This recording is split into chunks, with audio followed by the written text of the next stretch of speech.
Hi guys, we are on our final day of Failtober, so happy Halloween to you and happy last day of Failtober. This one's going to be pretty short and sweet, so we're going to do the wrap up today. I'm going to introduce to you some new resources that you can bring into your classroom. We'll do a little bit of recap, and we have those raffle prizes to give away as well. So let's just get started right away. I know probably many people won't be joining live today because it is Halloween, so no worries on that. You'll just catch it on the replay and no big deal. I do want to share a new quote I found today with you. I know I've been sharing quotes throughout the month on Instagram and Facebook, but here's one that is not in print yet. It's actually in a resource I'm going to share with you in a little bit from an article that I read that you could share with your students. But I really liked it, so I'm going to read it to you. When you see someone who's very successful, you almost imagine that it was a foregone conclusion, that they're a genius, that they were destined for great things. I think the big takeaway is failure and setbacks, far from being uncommon, are in many ways essential, which we know, which is why we are focused on this for the whole month, right? So what it's come down to basically is three big things that you need to do in your classroom to help your students develop that healthy relationship with productive failure. The first one is fixing your own mindset as the teacher and having that self-awareness of what your own hangups may be with failure because we're models for things, whether we like to be or not, whether we think we should be or not, whether we're trying to be or not. We can't really control that. So we can't pick and choose the things where we are, being maybe a positive example, and that's where we like to think of ourselves as models. The truth is, whether it's a positive thing or a negative thing, we're always modeling something. So just having that self-awareness and working on your own stuff. And if you've missed all the other stuff in Failtober, I'm going to link a blog post for you in the comments below so you can go back and catch up and get some tips on all of these areas. So as I was saying, it comes down to three things: your own mindset, fixing that, then helping your students fix their own potential growth mindset issues. Now, they're young, so I don't want to call it an issue, but these are things we have to practice and we need to give them that opportunity, right? And so all of these things, this is what we've been working on all month.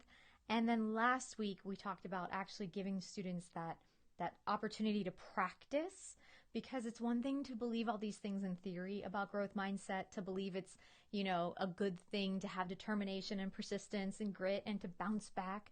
It's easy to say all that. It's easy to study other people who do that and read articles about their lives and books and all that other stuff. But it's really only when you test their mettle do you see, has any of it sort of sunk in, right?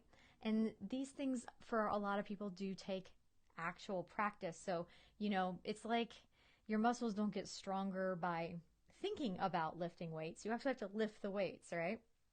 So that's what we've been talking about up until this point, and that's everything that we've covered basically week by week, how to do those things, how to work on your mindset, your students' mindset, and then how to give them that actual practical practice so that they actually test themselves out, right? You have to test yourself under pressure to see if you're really adopting those growth mindset and other STEM ideals. So all of that, along with all the resources, will be linked in a blog post right underneath that, including what I'm going to share with you today, which is just some extra resources that you can bring into your classroom that can help in all these different areas, right? So I want to share with you some books, podcasts, and resources. I'm going to do pretty quickly. As I said, I know that we're going to put all of this in the blog post. And I will show you that too at the end so you can see what it looks like. I was just seeing whether or not I'm going to tell you the belly dancing story or not today. Let me go through some books first and then I'll think about telling you my belly dancing story, okay? So this book is one of the ones that I really like, Lives of the Scientists. Now, you can see inside, it's really nice because it gives you a good background on a good number of scientists or other STEM pros. Scientists, because it's lives of the scientists, and it gives you a little bit of information about their actual lives and personalities, which is cool. It's not just a one-pager, so you get a little bit more into the personalities. And I'm going to read to you a little bit of, like, a paragraph of the intro. And I do want to also point out that one of the things I really like about this book, this is one I would actually purchase for my classroom, I think. This one, all of the ones I'm going to show you today, I actually checked out from my library. So if money's tight, don't worry about that. But this is one I would definitely try to check out and keep in your classroom. or maybe put on a wish list if you have parents who are helpful with giving you some little gifts for your classroom library. So here's a little intro. Meet 20 dazzling scientists, some of the superstars who moved science forward.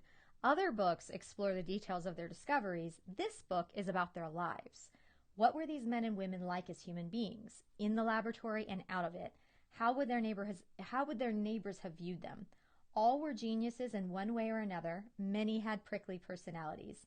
Many blew things up or sneaked into the lab to work in the middle of the night. Many had superb writing skills that shaped their careers, and many took wrong turns in their research and in life.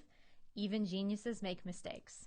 So I really, this is one of my favorites, so I definitely want to encourage you to pick this book up from the library. It's Lives of the Scientists, and it's by Kathleen Kroll and Catherine Hewitt, and I'll move it a little bit closer so you can see and look that up. These are going to be in the blog post as well. I will link them so it's easy for you to find them, so don't feel like you need to write things down real fast, okay?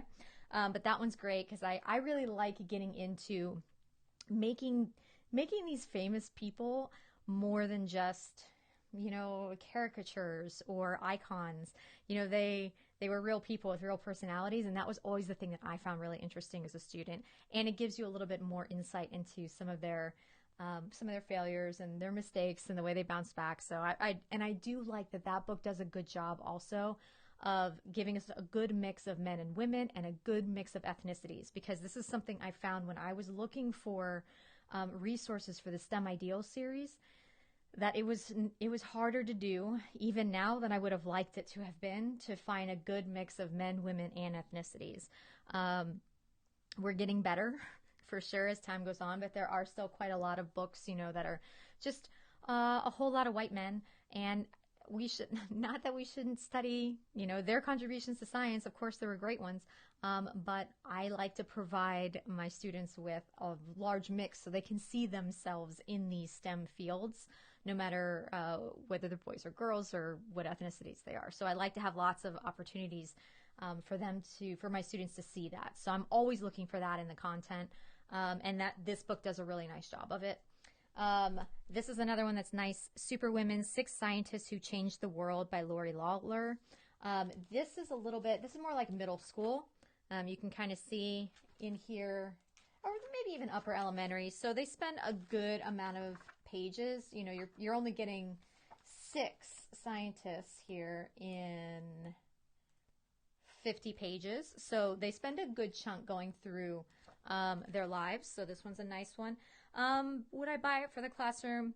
I would just recommend checking this one out first. I think maybe there are a couple that I would say for me, because I don't want to use the word cheap. I'm going to say frugal.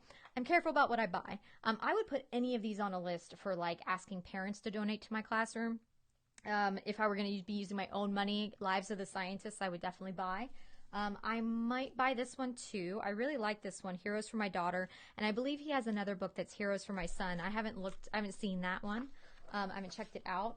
But this is really good for students who just like short little things, short little stories. So, and it's not just STEM professionals.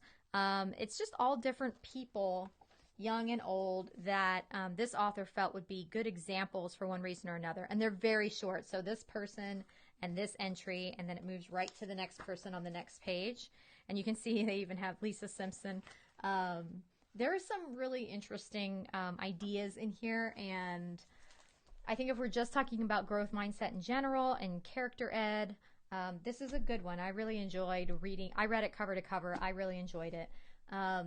This was one I might actually consider buying for my classroom. If I did, I would also buy Heroes for My Son just to keep it balanced. Although I guess I haven't read it, but I don't see why it would be really much different from that one. I don't know. I guess I would check first, because I'm assuming he didn't double up on the people on the heroes, but maybe he did in some cases. I'd be curious about that. I really enjoyed this picture book, Grace Hopper, Queen of the Computer Code, or of Computer Code. I really enjoy the artistry of it. I am a big fan of using picture books even in middle school. Her story is compelling, and you get good examples of how she approached her work and the obstacles that she ran into. Being a woman in these fields in her time wasn't easy. So I really enjoyed that one. Would I buy it? If I had to choose, okay, so this one's Ada Lovelace and the Thinking Machine. And if I had to choose between the two to buy, I'd probably buy the Grace Hopper one first, although it is a tough one because this was also really interesting, and I love the artwork in it too. I would recommend getting all of these from the library, seeing which ones you fall in love with because everybody's different, and then deciding if you want or need to purchase any of those. Those are the books that I recommend to start you off. We also talked about using the STEM Ideals series, and I think that's a good place to start. Within that, there are more quotes and articles and videos, and then there's even a hub page. So don't forget, if you own that already, within the resource download, there's a website that's just for you that has more resources that you can pull in to support that character ed in your STEM classrooms. Podcast, I want to share with you. Actually, I'm going to share my screen with you for a second, okay? So this is the blog post that I'm going to be sharing with you in the link in just a little bit. It's called Failtober.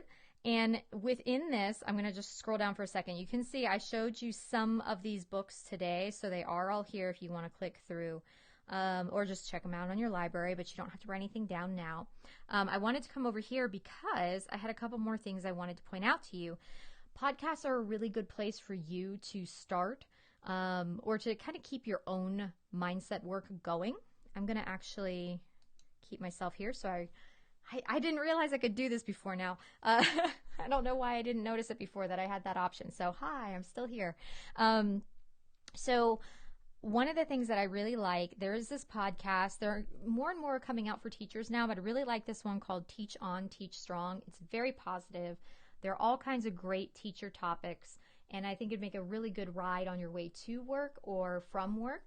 And I just pulled the link to the main hub page for that podcast, but also I pulled 2 episode links here that really apply to your own work as the teacher, for your own growth mindset and handling like failure and that kind of thing. So I like these 2 for this topic. We are what we repeatedly do, and when you know better, you do better. So I recommend that. Definitely check those out. This is the belly dancing story that maybe I'll tell you in a second, or maybe I'll just leave it to you to read as a nice little surprise. I took belly dancing classes. It was horrible. I'm going to totally tell you that story in a second. Okay. The other thing I wanted to point out, and this is for additional, so within here, I link back out to STEM Ideals if you want to check that out and haven't yet. And then if you want a little bit more work specifically on growth mindset for your students, Tar Heel State Teacher has an excellent morning meeting series. I think she's kind of like a classroom community guru, is what I called her in the blog post. And she has a whole set on growth mindset. So even if you don't do morning meeting, but you're just looking for some activities to help your students dive a little bit deeper into that, I've linked to her resource, and it is paid on this link. But if you look over here, it says she does actually have that as a freebie that she offers people on her newsletter. So if you sign up for her newsletter, you can get that growth mindset piece for free. So that's what that link is. Let me come back. So let me stop sharing that, go back to the camera. Okay, so I just want to share like 2 more things and then we'll be done. And I'm going to do, I need to do raffle prizes and then we'll be done. So the newsletter. So my newsletter, if you're looking for other freebies, so the other thing that we, of those pieces, work on your mindset, work on students' mindsets, give them practical practice. So last week we talked about STEM challenges. I really do think they're the easiest, best way to kind of make this work in your classroom, right? Because it's so easy for you to tweak the criteria and constraints list to make it happen. And I just wanted to point out again that in my newsletter, I'm frequently giving out freebies, opportunities to win more freebies. And actually we're going to be giving some freebies away today too. So if you're not signed up for that, you need to be, you should be. And I will, I'll link that. I'll link it below as well. It's probably linked on the blog post too. If it's in the blog post, I won't bother to put it in the, just link over to the blog post. Okay, last things. Okay, so last week we said we were going to do a raffle copter, and the prizes were going to be, we wanted them to be related to Failtober. So the prizes are going to be any of the books that you saw on that blog post. You may choose one of those books, or a 5-pack of STEM challenges, any of my seasonal sets of STEM challenges, or what was the last one? Oh, 1,000 pipe cleaners so that you can use in your classroom for your STEM challenges. So I chose 3 winners today, and each of those 3 people gets to choose whichever of those prizes they would prefer. And I will send out an email after this. The winners were Olga C., Michelle H., and Angie C. So I want to protect your anonymity, but you will get an email from me in about 10 minutes, within the next 10-15 minutes. And I will tell you how to claim your prize. So congratulations. And pipe cleaners in general. The newsletter, people who are subscribed to my newsletter know that once a month during the school year, I like to give 1,000 pipe cleaners away to somebody on my list as a thank you. And I didn't choose for September, so I'm actually backed up. So I need to do a September and an October draw, and I'm going to be sending that out tomorrow. So be looking in your email tomorrow to see that. I'm going to just send it out to everybody. And just like, it'll say something like, oh, are you a winner or something like that. So be looking for that email. If you don't see that email in your inbox and you thought you were signed up for the newsletter, reach out and let me know. You can direct message me on Facebook and I'll check it out. Sometimes things just go to your spam folder, and sometimes things get tripped up in the signing up process. So I just want to check that out if that is a problem. So if you don't get an email from me tomorrow and you thought you were on the email list, there's something wrong. So let me know, okay? And that is everything for today. And that's everything for Failtober. We're all done. There's only one more quote left today. I think it already went out on Facebook, and on Instagram it goes out in about an hour.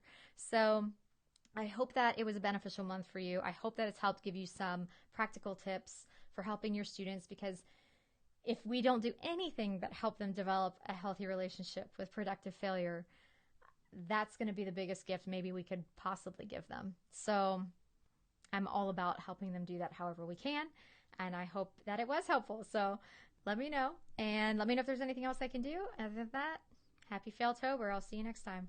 Bye.